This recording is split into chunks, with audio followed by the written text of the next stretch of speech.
Magandang hapon ng Monday. Welcome sa Lotto Result Today PH. Narito ang mga resulta para sa 2 p.m. draw, June 8, 2026.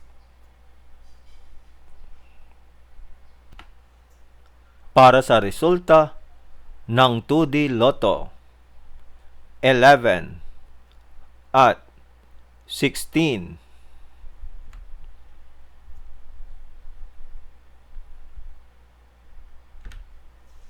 Heto naman ang summary ng resulta ng 2D Lotto kahapon.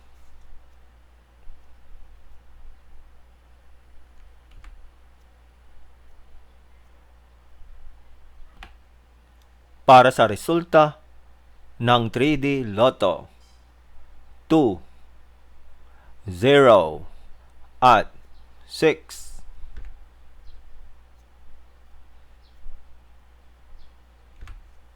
Heto naman ang summary ng resulta ng 3D Lotto kahapon.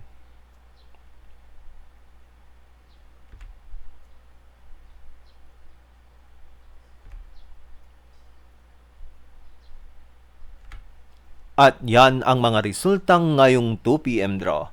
Para lagi kang updated sa mga Lotto draw result, mag-like and subscribe. Maraming salamat sa panonood.